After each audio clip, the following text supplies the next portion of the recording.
Bonjour tout le monde, ici Marthe Saint-Laurent. Vous écoutez l'émission Vivement les femmes depuis le studio de Sherbrooke. Même si elle est fortement désirée, la maternité bouleverse le quotidien et chamboule la vie. Qu'en est-il quand on a des jumeaux et qu'on est leurs seuls parents? Quelles mains nous sont tendues? Aujourd'hui, je reçois Clotilde Stam qui a fait le choix de la solo-parentalité et, comme elle le dit elle-même, elle a eu le plus beau cadeau en portant des jumelles. Et aussi avec nous, Nathalie Desrosiers, directrice de Marraine Tendresse de l'Estrie, un organisme qui offre du répit aux mamans d'un nouveau-né. Les mains tendues sont là.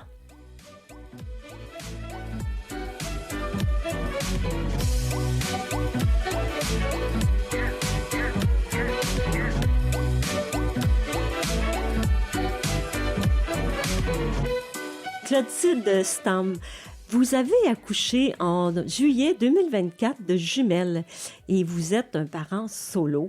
Quel besoin viscéral vous animait pour vous décider à avoir un enfant toute seule? Alors, dans le fond, moi, le projet de fonder une famille, c'est un projet qui date depuis plusieurs années. Je dirais que c'est un rêve d'enfant d'avoir une belle famille là dans ma tête. D'enfant, j'avais une famille avec un papa, une belle maison, un chien et des petits-enfants bien habillés, tout heureux. Et puis, dans le fond, la vie a fait en sorte que j'avais pas de compagnon. Je me suis acheté une maison. Je me suis acheté un petit chien. Et puis, je trouvais que les enfants, c'était la dernière étape qui manquait vraiment dans ce projet-là.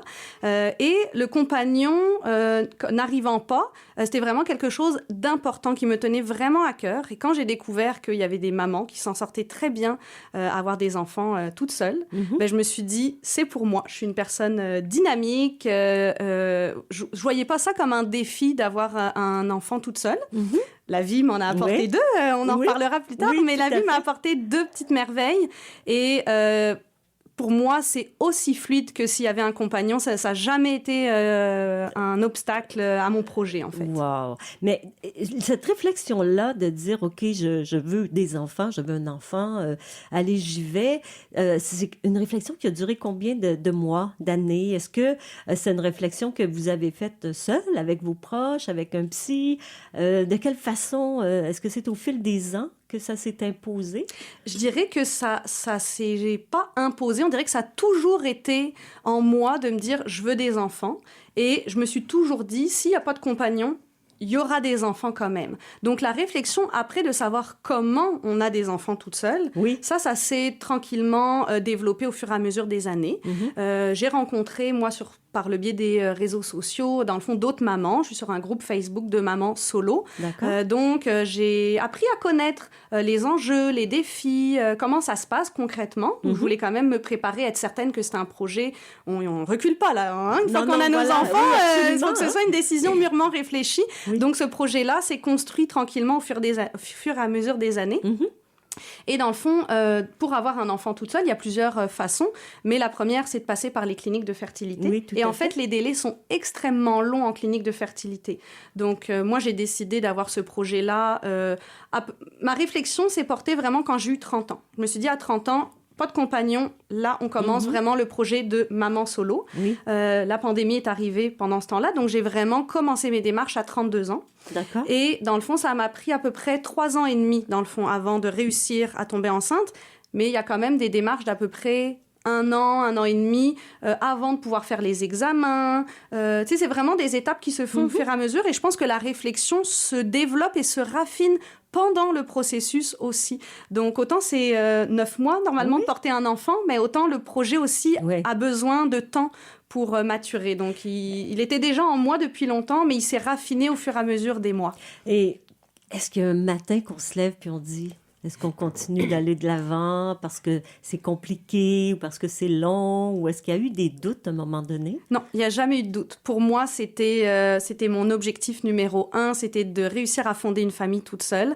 Donc, il n'y a pas eu de doute. Il n'y a pas eu de doute à savoir si je voulais arrêter ou pas le projet. Il y a eu des doutes à savoir si j'allais réussir à tomber enceinte. Ah oui, d'accord. Ça, oui, il y en a eu des doutes. Mais le projet, il était en moi depuis très longtemps. Et puis c'était, comme je dis, quelque chose de mûrement réfléchi. J'ai mis du temps avant de m'inscrire à la clinique de fertilité, justement parce que je voulais être certaine. Oui. Je voulais être certaine aussi que j'avais un réseau autour de moi, puis que c'était pas juste... comme on dit, une bulle au cerveau. Là. Oui, on va parler du réseau un peu plus tard. Votre profession d'intervenante sociale, est-ce que ça vous a aidé à vous préparer justement à entreprendre vos démarches? Oui, puis non, dans le sens que je pense qu'on n'a pas besoin d'être dans le domaine social pour vouloir avoir ce projet-là. Mais c'est sûr que moi, j'en ai vu des mamans. En fait, dans le cadre de mon travail, j'en vois souvent des mamans qui sont monoparentales, parce qu'on fait la différence entre solo et mono. Exactement. C'est ce que je me demandais. Donc, monoparental, il y a quand même un autre parent, je veux dire ça comme ça, dans le décor, qui, à un moment donné, ne fait plus partie de la cellule familiale, mais il y a un père ou une autre mère qui est inscrit sur le certificat de naissance. Cet enfant-là a un autre parent. C'est choisi, c'est voulu de faire un enfant avec un autre parent et la famille se dissout à un moment donné.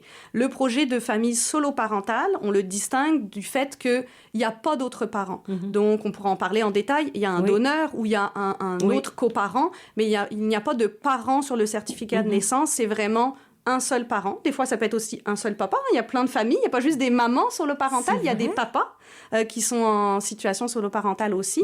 Donc, c'est vraiment choisi. Alors que souvent, une famille monoparentale, je vais dire que c'est un petit peu plus subi, dans le sens qu'il y avait un projet à deux et il finit par être avec un seul parent. Et moi, j'en voyais beaucoup des familles monoparentales qui avaient des difficultés, qui avaient aussi des belles réussites, mais qui avaient souvent plus de difficultés parce que c'était pas choisi. Et moi, je me suis dit, je le choisis, donc je m'entoure et je mets des choses en place pour que ce projet-là, toute seule, fonctionne, dans le fond. Vous parlez de papa solo-parental? Non, dans le fond, c'est quand c'est des familles monoparentales qu'il y a un papa. Parce que sinon, chacun a ses termes. Mais sinon, nous, on appelle ça un donneur. En fait, on passe par une clinique de fertilité. Comme je dis, il y a plusieurs façons. Mais la façon la plus classique en clinique de fertilité, c'est avec un donneur. Chacun appelle le donneur comme il veut avec ses enfants. Mais pour moi, c'est un donneur. Cet homme-là pourrait éventuellement être papa, avoir ses enfants, mais pour mes enfants, ce n'est pas un papa, c'est un donneur. Il va avoir sa propre famille quand il le souhaitera, et là, il sera le papa de ses enfants. Pour moi, c'est le donneur de mes filles, c'est notre donneur. Oui, effectivement, je comprends bien. Alors, est-ce que vous avez eu un modèle de parents solo ou une femme qui vous a inspiré pour emprunter ce parcours-là? Oui, dans le fond, moi, comme je dis, j'ai quand même tissé beaucoup de liens avec donc, ce groupe-là de mamans solo. Donc, ça s'appelle Maman Solo par choix de Montréal. On en a aussi, on a une petite antenne Facebook en Estrie. Et dans le fond, moi, j'ai rencontré par les réseaux sociaux une maman qui s'appelle Alexia, qui, elle, dans le fond, a 3 enfants solo-parentales. Et moi, j'ai toujours rêvé d'une famille nombreuse. Donc, c'est vrai que je me suis beaucoup rapprochée d'Alexia. On a beaucoup communiqué avant même de m'inscrire en clinique de fertilité. Et pour moi, c'était un modèle de me dire, elle s'en sort avec 3 enfants. Alors, pourquoi pas, moi, je pensais que j'aurais qu'un enfant à ce moment-là, mais pourquoi je ne m'en sortirais pas, moi, avec un enfant? Et elle était pleine d'astuces et justement, elle avait développé un beau réseau et je trouvais ça très intéressant. Et quand on veut plusieurs enfants, est-ce qu'on a le même donneur? Alors, oui, on espère pouvoir avoir le même donneur. Malheureusement, il y a la pénurie de donneurs. Vrai? Oui, c'est un peu drôle à dire comme ça, mais il y a une pénurie de donneurs. Puis, dans le fond, comment ça fonctionne globalement? C'est qu'on a un remboursement fait par la RAMQ. On a le droit à 6 inséminations, 6 paillettes de sperme qu'on achète donc d'une banque de sperme. C'est très organisé, très régi, là. C'est vraiment quelque chose de très sérieux. Et on a le droit à une fécondation in vitro. Donc, c'est ça. On essaie d'avoir le même donneur, mais malheureusement, des fois, d'une insémination à l'autre, on n'a pas le même donneur. Moi, j'ai eu la chance, en fécondation in vitro, d'avoir le même donneur pour tous mes petits embryons.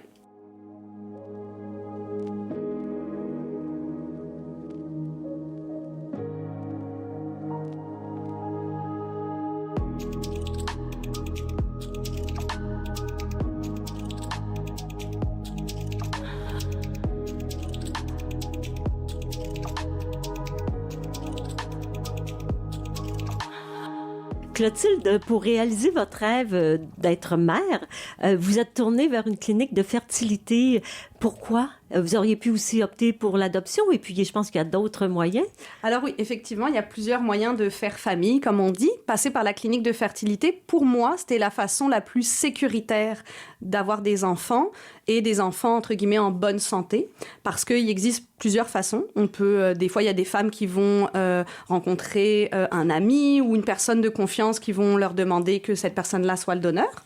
Il existe aussi beaucoup maintenant des groupes Facebook où on peut rechercher des donneurs. Donc, c'est des façons artisanales. Moi, personnellement, je fais une grosse mise en garde là-dessus parce qu'il y a des donneurs en série. On appelle ça des serial donneurs qui font des dons en énorme quantité, avec souvent des maladies génétiques. C'est des enfants qui peuvent plus tard se rencontrer, il peut y avoir de la consanguinité. Donc pour moi, passer en clinique de fertilité, c'est une façon sécuritaire d'avoir un donneur qui avait des tests de santé, des tests de maladies, et m'assurer d'avoir aussi un donneur pour mes filles, dont je suis fière, qui va vraiment avoir fait un don pour des bonnes raisons. On a passé des entrevues avec cette personne-là. On peut aussi aller en adoption. Il y a de plus en plus de familles soloparentales qui adoptent par le biais de la DPJ, en fait, avec la banque mixte. Même des papas, en fait. L'adoption pour les papas soloparentales, c'est de plus en plus populaire, c'est pas le mot, mais on en entend de plus en plus parler. Donc voilà, il y a plusieurs façons de faire famille. Pour moi, la clinique de fertilité, c'était une façon la plus sécuritaire possible. Est-ce que vous rencontrez le donneur? Non, le donneur, dans le fond, au Québec, ça passe par des banques de sperme, très principalement aux États-Unis. Il y a différents types de donneurs, des donneurs à identité ouverte et à identité fermée. Qu'est-ce que vous avez choisi? Moi, j'ai choisi un donneur à identité ouverte. En fait, mes filles à 18 ans vont pouvoir le contacter si elles le souhaitent. Lui, il est ouvert à ça.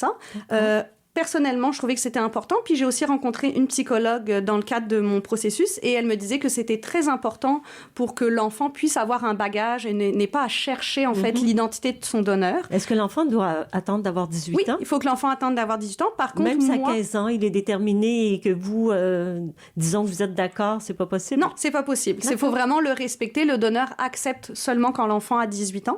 Par contre, moi, j'ai une photo, j'ai des photos de lui enfant, des photos de lui adulte. Et j'ai vraiment toute l'historique. Est-ce qu'on peut choisir cheveux blonds frisés? Oui, tout à fait. C'est un peu un catalogue par Internet, oui.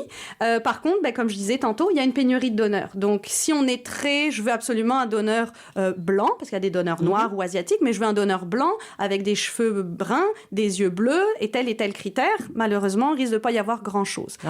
Moi, j'ai fait le choix conscient de prendre un donneur roux, parce qu'il y a des roux dans ma famille, puis que j'ai eu un gros coup de cœur quand j'ai vu ce donneur-là. Donc, oui, physique, mais aussi pour moi, c'était très important d'avoir un donneur qui a des bonnes valeurs. Pourquoi il fait ce don-là? Qu'est-ce qu'il souhaite faire en faisant le don de son sperme pour fonder une famille? Pourquoi c'est important pour lui?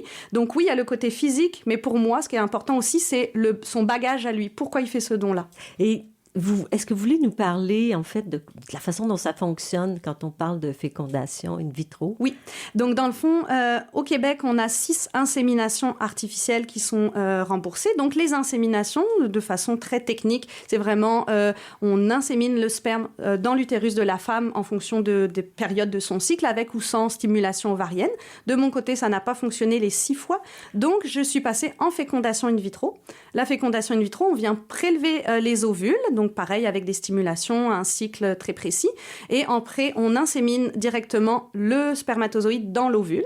Ça nous fait des petits embryons. Et moi, j'ai eu la chance d'avoir 8 embryons. J'ai eu un premier transfert, dans le fond, à l'été 2023. Malheureusement, ça s'est conclu avec une grossesse extra-utérine. Et mon deuxième transfert, ça m'a donné mes 2 petits miracles. Donc, il me reste encore 6 embryons au chaud, au froid, à Sainte-Justine. Oui, c'est ça pour chaud. Et comment on peut expliquer ça, que vous ayez des jumelles, et comme c'est du même embryon, parce que vous avez eu qu'un embryon? Exactement. Donc, ce sont des jumelles identiques? Comment on l'explique? C'est un cadeau de la vie. En fait, c'est 3% de chances que ça arrive. En fait, souvent, il y a des micro-manipulations quand même des embryons pour vérifier qu'ils grandissent bien au moment de l'implantation. Donc, ces manipulations peuvent créer des micro-fissures qui font en sorte que l'embryon se divise en 2 au moment, donc avant, on m'en a implanté un seul, puis c'est au moment où il s'est implanté dans mon utérus qu'il s'est divisé en deux, en fait, juste avant de s'implanter. Donc moi, je dis que c'est la vie. C'est l'explication, c'est la vie qui m'a envoyé 2 cadeaux. J'ai attendu longtemps, donc voilà. J'ai un double cadeau. Ils se sont dit, elle en veut, allez hop. Oui, donc des petites jumelles identiques. Des petites jumelles. Et quelle réaction avez-vous eue quand vous avez appris que vous aviez 2 bébés? Je le savais. Dans ma tête, oui, je le savais. D'ailleurs, c'est très drôle là, pour l'anecdote. La veille de mon échographie, je suis allée voir sur Internet échographie de 6 semaines jumeaux. Et j'ai vu une échographie avec 2 petits sacs. Et c'est exactement ce que j'ai vu le lendemain. Donc, je me suis gardée de le dire à la docteure, mais j'avais envie de dire je le savais. Surtout qu'en fait, à ce stade-là, malheureusement, il y a souvent un des 2 jumeaux qui ne s'accroche pas. Oui, donc, il faut vraiment attendre un bon 12 semaines pour être sûr que les 2 s'implantent et grandissent comme il faut. Mais moi, j'avais l'instinct qu'il y en avait 2. Donc, j'ai jamais été... j'ai été dans l'agréable surprise. Quand on me l'a dit, je me suis dit, la vie m'a envoyé un cadeau. Je voyais pas les défis, puis pour vrai... Non, pour vrai? Non, je me disais, oui, il va y en avoir 2, mais pour moi, c'était 2 fois plus de bonheur. Fait que oui, il y a 2 fois plus de travail, on pourrait en reparler, mais pour moi, c'était vraiment un beau cadeau et je m'estime très chanceuse. Je pense que je suis la bonne personne pour avoir des jumelles. Pour moi, c'était un cadeau. Il n'y a pas eu de pleurs, il n'y a pas eu de réaction de... Je le savais. En moi, j'avais une petite voix qui me disait... Puis s'il y en avait 2. Je savais que c'était très rare, mais s'il y en avait 2, on avait 2. Et est-ce que vous avez eu peur un moment ou craint qu'il y en ait un des 2 qui ne s'accroche pas? Oui, ça, quand même, assez rapidement, je me suis dit que parce que c'est la réalité. Puis quand même, tout au long de ma grossesse, moi, dans le fond, donc on appelle les bébés A et bébé B, en fonction de la position. Ma bébé B, dans le fond, avait un retard de croissance sévère. Donc tout au long de la grossesse, quand même, j'ai toujours craint qu'il y arrive quelque chose. Oui. Ma plus petite des 2. Mais j'ai eu un excellent suivi où je suis ici. J'avais des échographies aux 2 semaines, même après à la fin, chaque semaine. Donc il y avait toujours une petite crainte, mais j'avais quand même confiance en la vie en me disant si ces petits embryons-là, si ces bébés-là m'ont choisi, c'est pour une bonne raison, elles vont s'accrocher. Et vous n'avez jamais anticipé le retour à la maison avec 2 bébés, de ne pas y arriver au niveau du temps, de ne pas y arriver au niveau du repos, jamais? Non, moi en fait, je m'étais dans ma tête, je me disais, je vais plus dormir pour les 5 prochaines années, j'aurai jamais le temps de prendre une douche, je vais pas manger. Je voyais ça énorme, mais je me suis dit, je vais être capable de faire ça. Fait que dans le fond, toutes les choses qui vont bien, je me dis, c'est parfait, tout va bien. Je m'attendais à 10 fois pire. Fait que oui, c'est du travail. À la fin des journées, je suis fatiguée, mais j'ai l'extrême chance d'avoir des bébés qui sont adorables, qui dorment bien la nuit, qui font bien des siestes, J'ai des bébés, vraiment, c'est des petites merveilles, là. Pour vrai, je souhaite des bébés comme ça à tout le monde. Donc, j'anticipais pas. Par contre, je me suis organisée. Très rapidement, je me suis dit, il faut que... faire les repas. Oui, faire les repas. Vraiment, j'ai une organisation quasiment militaire. Là, dans ma journée, les filles se couchent en même temps, au même moment. Les biberons, c'est les 2 en même temps. Parce que pour moi, c'était très important d'avoir... Tout est en même temps. Parce que quand bien même je me réveillerai la nuit, si je me réveille pour une à 1h du matin, pour la deuxième à 2h du matin, etc., je dors pas de la nuit. Oui, voilà. Donc le biberon, changement de couche, c'est en même temps, biberon, c'est en même temps, dodo, c'est en même temps. Donc, c'est un conseil d'une maman de jumelles, une maman de jumelles qui m'avait dit ça, t'es toute seule, tu vas voir, ça va te sauver la vie de tout faire en même temps, d'organiser. Et les filles, en fait, se régulent. Tu sais, je veux dire, ça va très bien. Donc, c'est arrivé que vous deviez en réveiller une pour boire ou pour... Non, c'est jamais arrivé. Les 2 se réveillent en même temps parce que le premier biberon est en même temps, donc tout est fait en même temps. Puis les couches sont même souillées en même temps, là, tu sais, pour dire. Pour vrai? Oui, c'est très... je sais pas si c'est la symbiose gémellaire, mais ouais, tout est en même temps.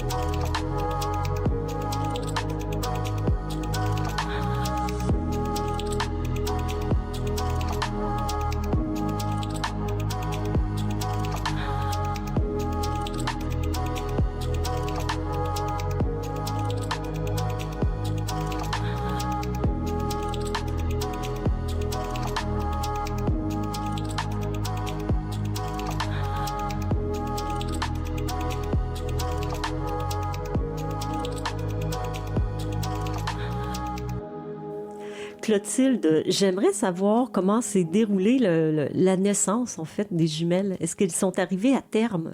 Alors moi, tout est particulier dans mon histoire. Hein. Donc moi, j'ai perdu les os à 32 semaines, donc en plein milieu de la nuit. C'est les filles qui ont décidé d'arriver. Oui. Donc c'était quand même 8 semaines plus tôt que ce qui était prévu. Je m'attendais quand même à avoir un accouchement prématuré, étant donné que c'était des jumelles identiques qui partageaient le même placenta. Et moi, j'ai été accompagnée par une doula. Donc Noémie, qui est ma doula, qui... C'est devenu une amie, c'est très précieux d'avoir une doula. Et en fait, quand on est maman solo, la doula peut nous accompagner dans toutes les étapes de l'accouchement. Donc moi, j'ai pris la décision d'avoir une césarienne. En fait, comme je disais, ma bébé, donc ma petite Joséphine, était un bébé avec un retard de croissance sévère. Elle était estimée à moins de 1,5 kg. Oh. Et en fait, j'aurais pu accoucher par voie basse pour Léonie, ma bébé A. Oui. Par contre, c'est ça, il y avait de fortes chances que ce soit en césarienne pour la deuxième. Et là, moi, j'ai craint pour Joséphine parce qu'elle était toute petite et je me suis dit, ça se trouve, elle ne va pas survivre à l'accouchement. Donc, on m'a proposé la césarienne et j'ai dit oui, parce que de toute façon, ça aurait été sûrement un accouchement vaginal pour la première et une césarienne pour la deuxième. Bon, donc, autant qu'à faire, on va faire la césarienne pour les deux. Et Noémie, ma doula, a pu m'accompagner jusqu'au bloc opératoire. Wow. Vu qu'il n'y a pas de deuxième parent, normalement, c'est un accompagnateur. Oui. Elle a fait office de deuxième parent, d'accompagnateur. Oui. Et ça a été très précieux pour moi. Dans le fond, j'ai vécu un très bel accouchement du début jusqu'à la fin. Même la césarienne, ça reste un accouchement positif pour moi et une très belle expérience. Et ma doula était là pour moi. Et elle m'a permis justement d'être dans ma bulle aussi. Et les filles donc, sont arrivées 2 mois d'avance. Et elles ont passé 42 jours en néonate pour pouvoir... Elles avaient des petits défis. Oui, néonatologie, c'est ça? Oui, exactement. D'accord. Et est-ce que vous êtes restée à l'hôpital 24 heures par jour, 7 jours par semaine avec elle? Alors moi, dans le fond, j'ai accouché un mercredi, j'ai eu mon congé le vendredi. J'avais la possibilité d'être en hébergement à l'hôpital, mais j'habite pas très loin du CHU et je préférais retourner dans mes affaires. Donc je faisais des allers-retours le matin et le soir. D'accord. Les 10 premiers jours, j'ai eu énormément de chance d'avoir des amis qui m'ont donné des lifts, en fait, qui m'ont reconduit le matin et le soir. Oui. Et après, j'ai fait la route. Donc je me faisais encore là, on parle d'organisation, je me faisais un horaire. Je partais le matin vers 8h, 8h30 et je repartais le soir à 5, 6h. Donc, je passais ma journée. Je m'amenais mon lunch, puis je passais ma journée avec mes filles. C'est très important pour moi en néonat. Dans le fond, le matin vers 10h, il y a la tournée des médecins. Donc, je voulais savoir à chaque fois qu'est-ce qu'en était l'état de mes filles, etc. Oui. Et après, est-ce qu'il y avait des dangers? Les filles, non, ça s'est quand même très bien passé. Elles avaient quand même un petit enjeu au niveau respiratoire, surtout Joséphine. D'accord. Donc, ils ont ce qu'ils appellent des petites machines CPAP. C'est comme des machines pour l'apnée du sommeil, mais pour les petits bébés. Oui. Ça pousse l'air pour aider les bébés à respirer. Donc, elles ne sont pas intubées, mais ça les aide à mieux respirer.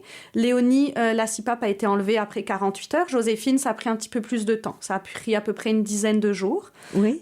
Et puis, en fait, fallait qu'elle grossisse. Donc, il fallait qu'elle soit autonome dans l'alimentation, qu'elle grossisse et qu'elle soit autonome au niveau respiratoire. Elle faisait des petites, des apnées du sommeil ou bradycardie du prématuré. Là, c'est très classique pour les prématurés. Donc, il fallait que ça, au niveau médical, se soit stabilisé pour que le retour à la maison se passe bien et qu'elle n'arrête pas de respirer en plein milieu de la nuit. Donc, et là, tout va bien? Tout va très bien. C'est des bébés qui elles ont 7 mois? Oui, elles ont 7 mois. Donc, on parle en âge corrigé. Comme elles sont nées 2 mois d'avance, elles ont en 5 mois au niveau du développement.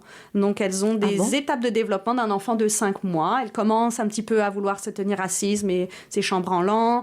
Elles ne se retournent pas encore. Donc, elles ont... Est-ce que ça se récupère au fil des ans? Les médecins disent que c'est les 2 premières années où on parle beaucoup en âge corrigé. Après 2 ans, en fait, l'écart, c'est-à-dire qu'un bébé de 7 mois, 2 mois, c'est énorme. Oui. Pour un bébé de 7 mois de vie, mais à 2 ans, 2 mois, ça paraît presque plus. Donc jusqu'à 2 ans, au niveau du poids, du développement, des étapes cognitives, on voit une différence. On fait une différence. Mais nous, on a encore un suivi en physiothérapie à l'hôpital, avec le médecin de famille aussi. Je vais voir un pédiatre aussi au CHU pour justement faire en sorte qu'on n'en échappe pas au niveau développement. Oui, effectivement, c'est bien... C'est bien perçu. Et quels sont vos moments de grâce avec vos 2 filles? Ben, moi, je trouve que on a fait beaucoup de peau à peau quand quand elles étaient toutes petites en néonat. Et en fait, quand je les ai contre moi, ça, c'est vraiment très précieux. J'ai quand même pu faire de l'allaitement, en fait, au début. Donc, les filles étaient en gavage à l'hôpital. Vous avez pu faire de l'allaitement? Oui, j'ai fait de l'allaitement et du tir-allaitement, en fait, surtout du tir-allaitement, parce que j'avais pas une grosse production, les 6 premiers mois de leur vie. Quand même. Donc, oui, c'était pas exclusif parce qu'il y avait un enjeu de poids, donc il y avait aussi de la préparation. Mais les 6 premiers mois, j'ai donné mon maximum pour faire en sorte de les allaiter, des fois les 2 en même temps, des fois une après l'autre. Pour vrai? Oui. Les 2 en même temps? Okay. Oui, donc pour moi, ça, c'est des beaux moments de grâce parce que c'est du contact peau à peau. Et en fait, on a prolongé les 2 mois dans le ventre, je les ai prolongés en les ayant en peau à peau contre moi. Et je les ai prolongé ça aussi avec l'allaitement, ou juste de les avoir maintenant que j'allaite plus, mais juste de les avoir contre moi. Ça vaut tout l'or du monde. Ça vaut toutes les années où les inséminations n'ont pas marché. Oui. Puis moi, je le dis, ces bébés-là, c'est mes 2 cadeaux. La vie m'a fait attendre, mais la vie m'a gâtée énormément. Fait que non, je m'estime très chanceuse. Fait que ça, là, c'est des beaux moments de grâce. Et qu'est-ce qui a fait que vous avez délaissé l'allaitement? Je trouvais que c'était quand même, en tant que maman solo, l'allaitement, le tir-allaitement, c'était quand même un challenge. On ne va pas se le cacher qu'un bébé qui boit le lait maternel a besoin de boire beaucoup plus souvent. Donc, c'était un petit peu plus challengeant. Puis les filles, ça a été quand même plus difficile pour elles, la prise au sein. Donc, il fallait quand même que je tire. En fait, que je donne les biberons, que je tire mon lait. C'est vraiment, le travail est en double. Et en plus, en double avec 2 bébés. Donc, je m'étais dit... à temps plein, ça. Oui, je m'étais dit que j'allais le faire jusqu'à 3 mois. Puis après 3 mois, je me suis dit 6 mois. Et je pense que j'ai donné tout ce que j'avais à leur donner les 6 premiers mois. Donc, j'ai arrêté ça en ayant l'esprit tranquille d'avoir dit le premier mois, surtout quand elles sont toutes petites, qu'elles sont nées prématurées, ça leur donne énormément d'anticorps. Ceci dit, quand une maman ne souhaite pas ou ne peut pas allaiter, il y a des dons de lait, en fait, d'autres mamans qui font des dons en fait, comme un don de sang. En fait, c'est contrôlé, c'est stérilisé. Et les bébés nés prématurément peuvent bénéficier de ce lait. On appelle ça du lait de banque. Et c'est très précieux. Très, très précieux. Les mamans qui donnent leur lait maternel, c'est très précieux pour les petits bébés prématurés. C'est extraordinaire. On a accès à tout maintenant. Oui, c'est de l'or liquide, de l'or blanc. Oui, absolument, absolument. Donc, en parlant de dons, on peut aussi faire famille en adoptant soit des ovules ou des embryons. Donc, une femme comme moi, il me reste 6 embryons, donc je voudrais un autre enfant. Mais éventuellement, avec les embryons qui me restent, je pourrais en faire don. Donc, on peut faire des dons dirigés avec une personne qu'on connaît ou des dons à quelqu'un dans le monde. Est-ce qu'il y a un délai pour donner les embryons du combien de temps? Non, par contre, dans le fond, nous, moi, je suis avec Sainte-Justine, donc à tous les ans, il faut que je renouvelle à savoir si je veux garder mes embryons ou les donner. C'est à chaque année, il faut que je fasse ce choix-là.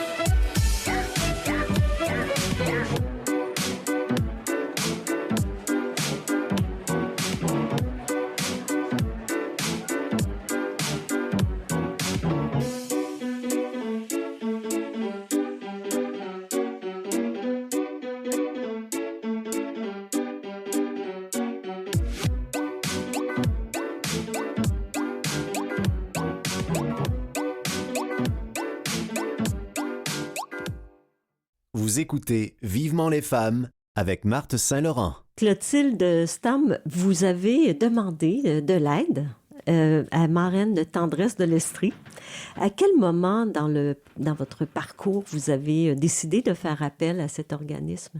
Alors moi, donc, en tant qu'intervenante, je partage les locaux où je travaille avec Marraine Tendresse. Donc, c'est un organisme que je connais depuis plusieurs années. Donc, assez rapidement, Marraine Tendresse, l'équipe de Marraine Tendresse connaissait mon projet de maman solo. Et quand même assez rapidement, quand j'ai su que j'étais enceinte de jumelles, je suis allée frapper à la porte pour annoncer la bonne nouvelle. Et j'ai dit comment ça fonctionne pour 2 bébés. Et puis, donc, j'ai été mise sur une petite liste d'attente, mais très rapide. Puis, il y a eu un suivi, même pendant ma grossesse, dans le fond, à savoir où c'est que, justement, parce qu'il y avait Oui. cet accouchement prématuré qui était quand même un petit peu dans les airs. Donc, il y a eu un petit suivi. Et puis, quand je suis sortie, moi, j'ai demandé que le marrainage se fasse quand je sortais de néonat pour être sûre de pouvoir en profiter au bon moment. Et donc, assez rapidement dans mon processus. Puis, je pense que c'est important de le faire rapidement pour que, justement, l'organisme ait le temps de faire le marrainage. Et que faites-vous pendant ce... En fait, c'est une bénévole qui vient à la maison, une marraine. Oui, exactement. Et pendant combien de temps? Qu'est-ce que vous faites pendant ce Alors, moment-là? moi, elle s'appelle Anne-Marie. Donc, Oui. Anne-Marie, elle vient 3 heures par semaine. Ça dépend. Il y a un moment donné où j'avais besoin de faire beaucoup de rangements parce que les filles sont arrivées 2 mois d'avance. Donc, c'était pas tant prévu dans la maison. Donc, j'ai fait beaucoup de rangements. Ça m'a énormément aidée. J'ai pu me concentrer là-dessus. Puis ne pas être arrêtée par un biberon, par un changement de couche. Oui. Maintenant, je prends un petit peu plus de temps pour moi. Donc, je tricote. Des fois, je fais du tricot. Des fois, je vais aller prendre un bain. Est-ce que vous pouvez sortir à l'extérieur? Alors, dans le fond, il faut que la marraine soit toujours avec nous. On ne peut pas sortir, on ne peut pas laisser confier nos bébés seuls. Dans le fond, le but, c'est vraiment que la marraine vienne soutenir la maman et ne pas juste garder les enfants. Oui. Donc, mais on pourrait aller prendre une marche ensemble. On l'a déjà fait avec mon petit chien. On est allé se promener avec Anne-Marie. Donc, c'est vraiment du temps pour soi. Oui. Donc, ça varie. Il y a des semaines où moi, je ressens pas le besoin de dormir. Mais par exemple, si j'avais envie de faire une sieste, je pourrais prendre un bain, aller prendre le soleil dehors. Mais est-ce qu'on a envie variable. d'intervenir quand on entend nos bébés pleurer? Moi, j'ai confiance en la personne qui vient s'occuper de mes filles. Donc, je pense que ça, déjà, c'est très aidant. Oui. On a envie, mais je pense que ça fait aussi beaucoup de bien de prendre du temps pour soi. Oui. En tant que la maman, oui, c'est bien, mais la femme et la personne, Oui. parce que si on perd un petit peu notre identité, on Absolument. découvre qu'on est maman, mais on perd notre identité. Donc, de prendre soin de soi-même, je le sais qu'après, je vais être encore plus... je vais profiter un peu plus de mes filles parce que je vais avoir eu du temps pour moi, du me time, c'est très à la mode comme terme. Donc, non, c'est pas forcément très difficile. Par contre, moi, j'aime bien me mettre dans ma bulle. Oui. Donc, je vais aller dehors, je vais aller dans la salle de bain prendre un bain, ou je vais être au sous-sol pour faire mes choses. Vous ne restez pas dans la même... J'essaie de pas trop rester. Par contre, il y a toujours un petit temps à la fin où j'aime bien prendre un petit thé avec Anne-Marie. Ah oui, d'accord. Donc là, on discute. Vous devenez un peu amis, non? Oui, il y a quand même des liens qui se tissent là, tu sais, quand même, la personne vient à toutes les semaines, donc des liens se tissent. Donc moi, j'aime bien prendre un petit thé, puis aussi pour pouvoir discuter un petit peu avec elle. C'est le fun aussi d'avoir des adultes à qui discuter. Oui, c'est vrai. Oui. Ça nous sort un peu. Est-ce que c'est difficile de laisser rentrer, à toutefois, la première fois, une inconnue dans notre intimité? Moi, je suis une personne qui fait confiance assez rapidement. Donc, pour moi, ça n'a pas été difficile. Dans le fond, j'avais eu un premier contact avec elle au téléphone. Puis quand elle est venue, dans le fond, la première fois, je suis vraiment restée avec elle aussi pour lui montrer un petit peu la routine de mes filles, comment on fait le biberon, etc. Donc, le premier 3 heures, j'étais vraiment beaucoup plus avec elle. D'accord. Mais non, pour moi, ça n'a pas été facile. Puis j'ai de la chance, comme je dis, d'avoir des enfants qui s'adaptent bien, qui ont vécu plein de mains et de bras différents en néonat. Donc, ça a été aussi facile pour mes filles. Et c'est toujours la même marraine qui retourne? Oui, ça a été la même marraine. Puis moi, dans le fond, normalement, c'est un 3 mois de marrainage, à moins que je me trompe. Et pour les jumelles, c'est 6 mois, vu qu'il y a double d'enfants, il y a un petit peu plus de temps. Alors, je vais me tourner vers Nathalie Desrosiers.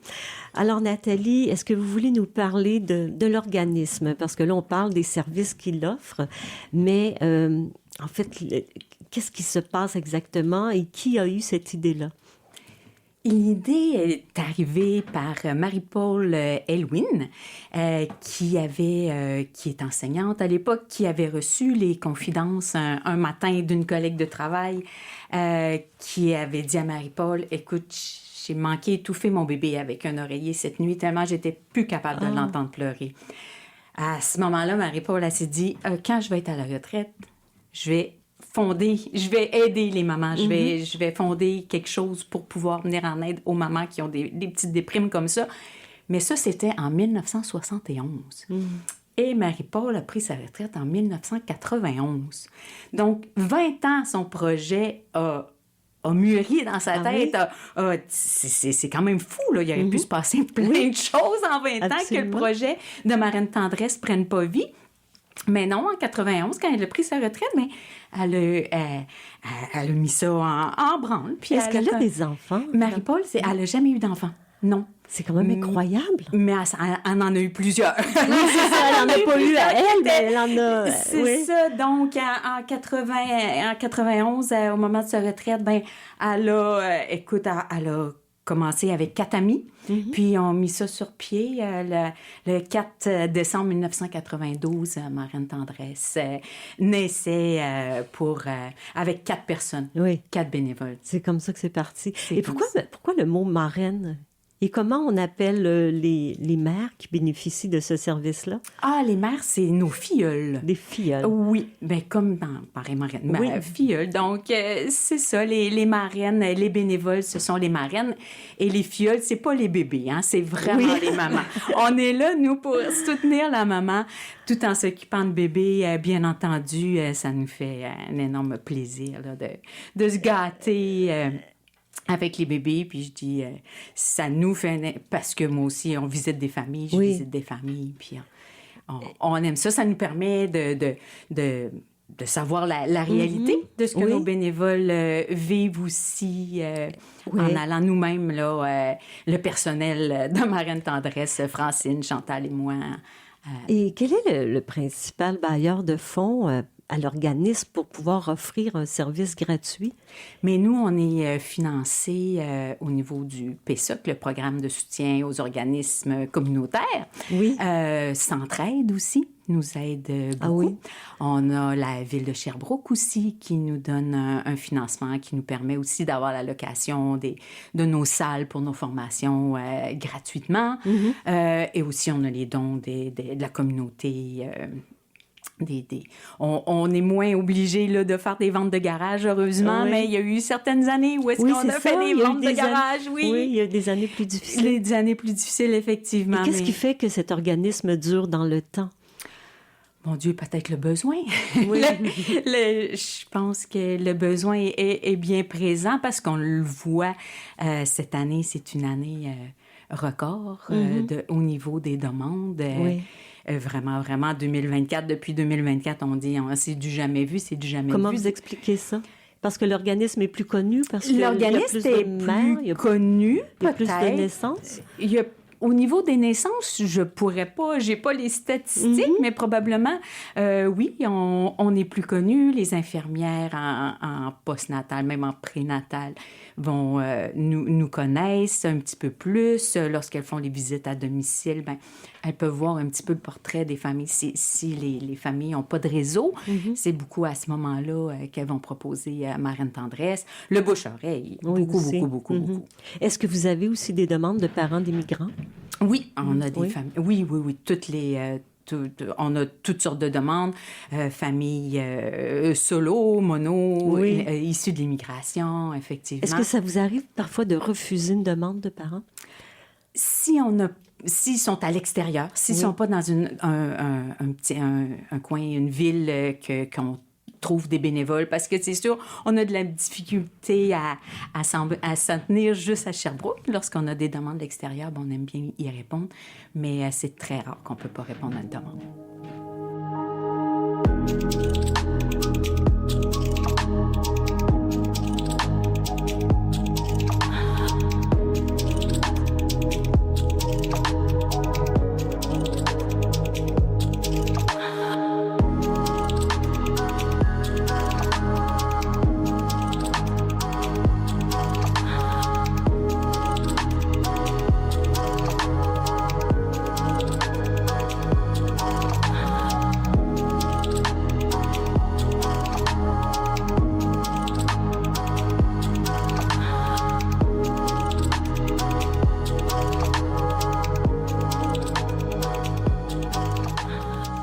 Nathalie Desrosiers, de quelle manière vous recrutez les bénévoles? Ce sont que des femmes? Ce sont que des femmes, effectivement.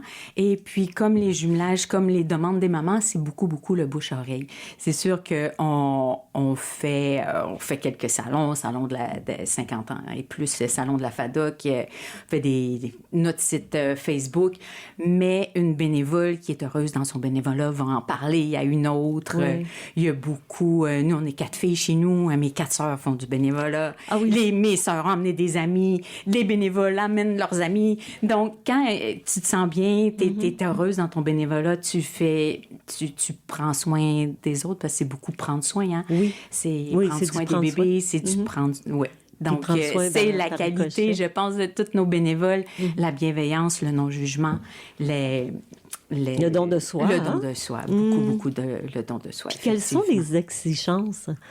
Est-ce que c'est arrivé que vous avez refusé des bénévoles, des femmes qui voulaient... je vous dirais que c'est plutôt rare. Il y en a peut-être qui vont faire un jumelage puis ils vont se rendre compte que c'est peut-être pas pour elles. Les exigences, c'est d'avoir quand même une aisance avec les enfants. Parce qu'on veut pas que la maman, il faut qu'elle soit en confiance. Donc, il faut pas prendre un bébé du bout des doigts, là. Il faut vraiment être en confiance. C'est pas nécessaire d'avoir des enfants. Hein. On le dit toujours, notre fondatrice en avait pas elle-même. Donc, c'est pas une exigence d'avoir des enfants.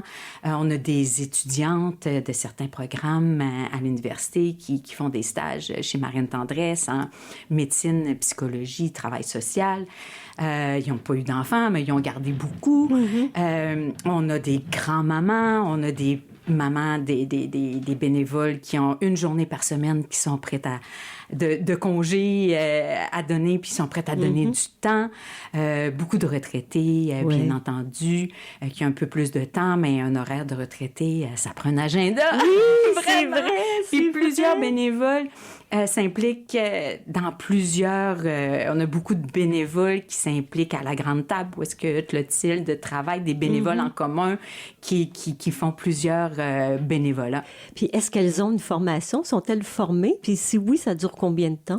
Il n'y a pas de formation de départ. Nous, au courant de l'année, dans une année, on donne environ 6-7 formations pour outiller nos bénévoles dans des sujets qui vont les aider à être des meilleurs bénévoles, qui vont les rassurer dans leurs compétences de bénévoles. Puis ça peut être de bébé secours à l'écoute, à l'introduction des aliments, à la régression du sommeil. Là, prochainement, on va faire l'anxiété. C'est une formation que, dans les 33 dernières années, on n'a jamais donnée, mais qu'on voit peut-être de plus en plus un petit peu là, au niveau. Avec les mamans, il y a beaucoup de choses, les réseaux sociaux. Je pense que c'est bon, mais ça peut être anxiogène aussi. Oui, bien sûr. Donc, là, c'est ça. Ça change un petit peu au niveau des formations, on le voit. Mais c'est ça. Donc, c'est volontaire. Si la formation t'intéresse, tu viens. Oui. Parce et qui donne des formations? Souvent, ça va être des gens, pour l'écoute, c'est Secours Amitié en Estrie. Ah oui, d'accord. D'autres organismes. L'anxiété. D'autres organismes, oui. D'accord. On va chercher des partenaires, des partenaires communautaires. Et puis, c'est comme ça qu'on peut donner des formations intéressantes et pertinentes pour nos bénévoles. Puis, ils se sentent bien. Après ça fait juste les rassurer là, dans leur rôle. Et est-ce que vous êtes déjà tombé en panne de bénévoles? On n'a toujours peur de tomber en panne de bénévoles. On est un petit peu présentement en panne de bénévoles parce que on a, comme je vous le disais, c'est une année extraordinaire. Jusqu'à présent, on a 70 demandes de plus que l'an passé. Oui. Donc, pour notre année qui va finir encore dans un mois, on est rendu à 250 demandes. C'est du jamais vu. Le plus haut en demande qu'on avait eu, c'est 180. Donc, oui, ça prend beaucoup de bénévoles. Puis oui, des journées, on a peur. Puis de ne pas pouvoir répondre parce qu'on sait quand une maman appelle, son besoin est là, présent. Puis des fois, on est obligé de dire, ça peut prendre une semaine, 2 semaines. Okay. C'est des choses qu'on ne voyait pas il y a 5 ans. Là. C'est pas des rendez-vous préétablis. C'est des rendez-vous. Comme si on parle, Clotilde, est-ce que Clotilde, vous dites à votre Anne-Marie, qu'elle s'appelle, vous venez, admettons, tous les mercredis entre telle heure et telle heure? Alors, moi, c'est particulier, je pense, avec Anne-Marie, parce que Anne-Marie a la disponibilité dans la semaine. On a établi le mardi, mais dans le fond, Anne-Marie, on discutait à savoir qu'est-ce qui, moi, me correspond. Mais je sais qu'il y a des bénévoles qui sont seulement disponibles les lundis après-midi, par exemple. Donc, je pense que c'est une discussion qui est ouverte, là, à savoir les disponibilités de la marraine et les besoins de la filleule. Oui. Et des fois, il y en a qui appellent à la dernière minute, c'est ça? Ils vont appeler pour recevoir le service, pour faire une demande d'avoir une marraine. Un coup que le jumelage est parti, les agendas se gèrent entre la bénévole et la maman. D'accord. Mais lorsqu'ils appellent à Marraine Tendresse, là, c'est pour ouvrir la demande, commencer. Et qui fait le jumelage et comment vous procédez? Ben, C'est vous, j'imagine, oui, hein? ben, Ouais, un c'est peu, marraine. beaucoup. Oui, pas seule, parce que je suis avec Francine, qui est quand même chez Marraine Tendresse depuis 23 ans maintenant. Donc, Francine, notre doyenne, qui a toute la mémoire de Marraine Tendresse, et Chantal, qui est avec nous depuis 1 an aujourd'hui. Donc, oui, ben, on connaît nos bénévoles, on les rencontre en entrevue, donc on s'assure de savoir le plus de choses possibles sur elles, leurs allergies. Il y en a qui pourraient pas aller chez Clotilde parce qu'ils ont peur des chiens.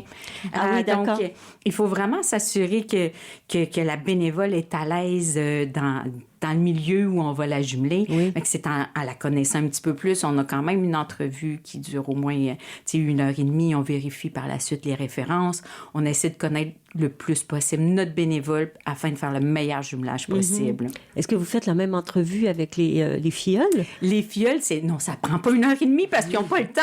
Non, Souvent, non, je comprends. on entend pleurer derrière, puis on dit, OK, on va faire ça vite. C'est sûr qu'on a besoin un minimum on a un minimum de questions. Ben, justement, pour le nombre d'enfants qu'il y a à la maison. Est-ce qu'il y a des chiens, des chats? Des chiens, des chats, parce qu'il y a des allergies, des peurs. Combien, c'est sûr, le nombre d'enfants, je l'ai dit. Fumeurs, non-fumeurs, Ouais. effectivement. Pour en savoir un petit peu plus le statut familial et pour savoir un petit peu la marraine, Oui. là, et faire un portrait à la marraine. Est-ce que c'est déjà arrivé que le match ne soit pas bon? Oui, ça l'arrive. Puis on le dit aux mamans, puis on le dit aux bénévoles aussi que c'est quelque chose qui peut arriver. Puis c'est pour ça qu'on fait un suivi téléphonique. Là. Lorsqu'on sait qu'il y a eu une rencontre de fête, 1 ou 2, on ne dépasse pas trop 2, mais pour s'assurer auprès de la maman que le contact est bon avec la filleule, parce que si elle se sent pas bien, ça marchera pas. Mais non, elle si sera elle pas se sent pas en détendue. confiance, elle sera pas détendue. Donc, effectivement. Et ça vient souvent, je présume, de la filleule, le malaise, et non de la ça bénévole? peut être des deux. La Ouais, marraine? ça peut être les deux. Des fois, mais on respecte. On essaie de respecter ça, puis dans la mesure du possible, on fait un changement de bénévole. Moi, je le dis à mes bénévoles, faut qu'il y ait des petits papillons dans ton cœur. Oui. Faut que tu sois heureuse d'y aller. Tu as envie d'y retourner la semaine prochaine. Puis quand tu repars, faut que tu sois contente aussi parce que tu as fait du bien. Oui. Tu t'es gâtée. Puis tu sais que tu as aidé une Est-ce maman. que ça se peut qu'une marraine décide de plus faire ça après 1 ou 2 rencontres? Ça se pourrait qu'elle se rende compte que c'est peut-être que c'est pas pour elle, que c'est pas ce à quoi elle s'attendait. C'est quand même quelque chose aussi à aller chez une maman. C'est difficile pour les mamans des fois de laisser entrer quelqu'un chez toi. Mais moi, les mamans, on leur dit qu'on n'est pas de la visite. Donc, ils ont envie de parler, ils parlent. Ils ont envie de dormir, ils vont dormir. Puis, ils n'ont pas à nous servir le thé. Dans le fond, je trouve que le match est quand même très bien fait parce que moi, Anne-Marie, c'était une maman de jumeaux qui a eu des jumeaux prématurés. Donc, il y a aussi, je pense, c'est fait en sorte qu'il y a quand même des points communs et des choses. Justement, on a une personne qui connaît un petit peu notre expérience, à qui on peut poser des questions et se confier.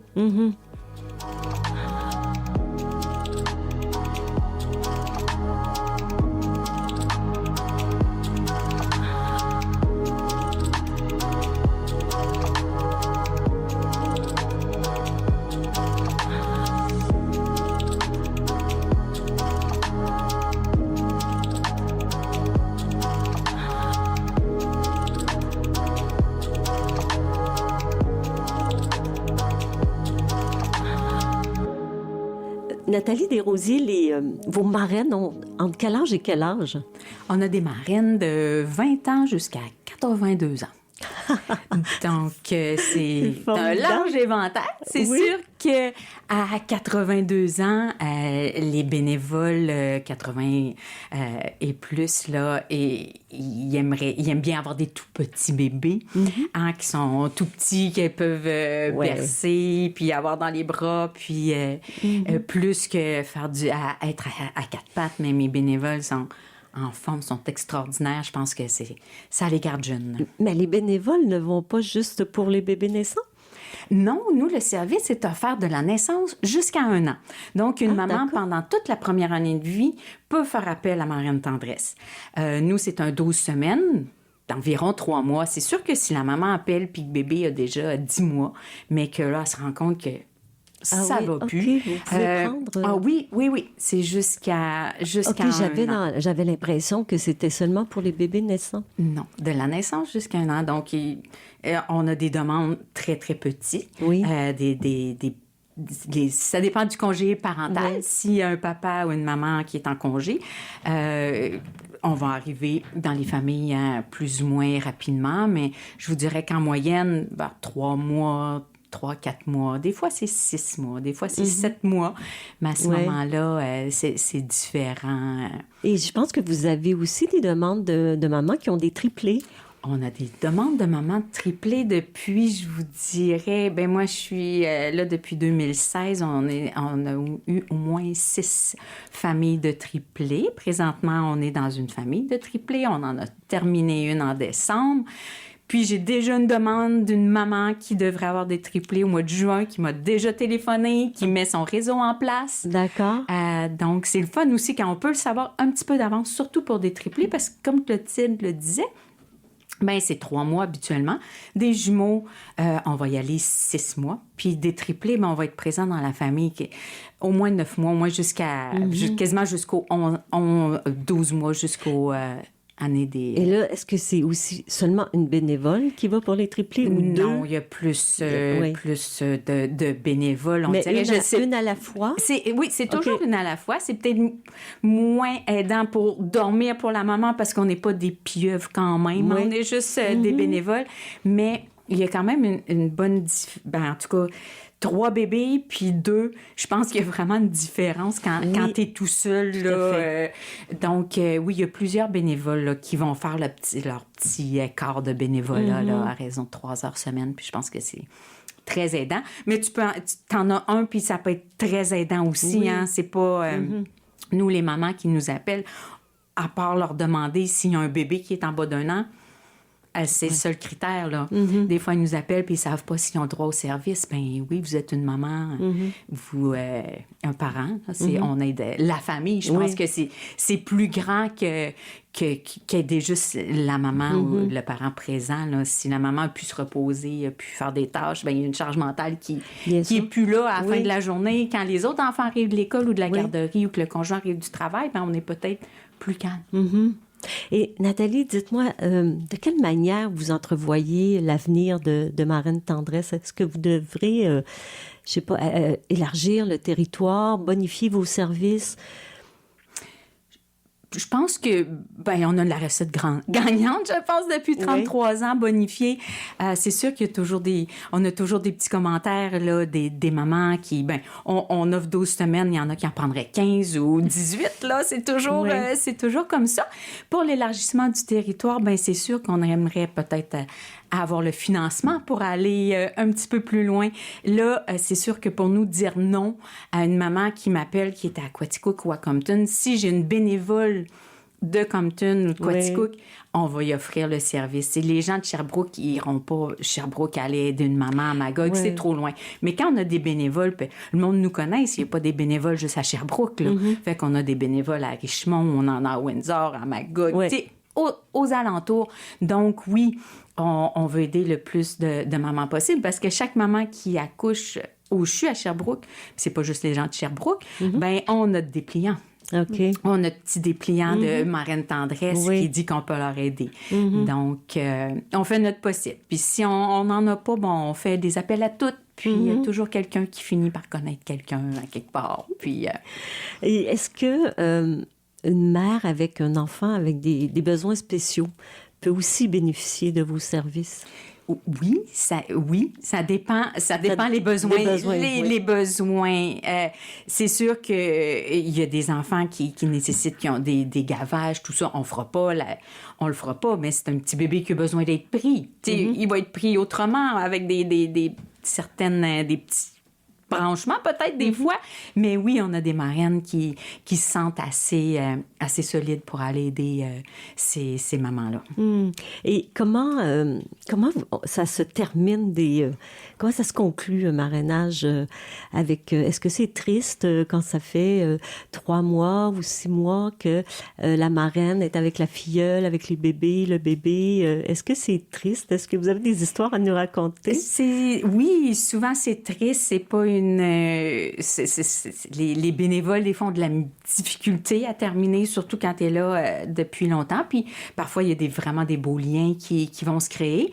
Mais puis les mamans voudraient, tu sais, la maman que sa mère est à Québec, elle va être à Québec encore dans 3 mois, là. Mm-hmm. Son réseau, souvent les gens qui nous demandent, ben c'est parce qu'ils n'ont pas de réseau proche. Oui. Donc, ça ne fait pas arriver les familles proches dans 3 mois. Mais on est là de passage, elles le savent dès le début.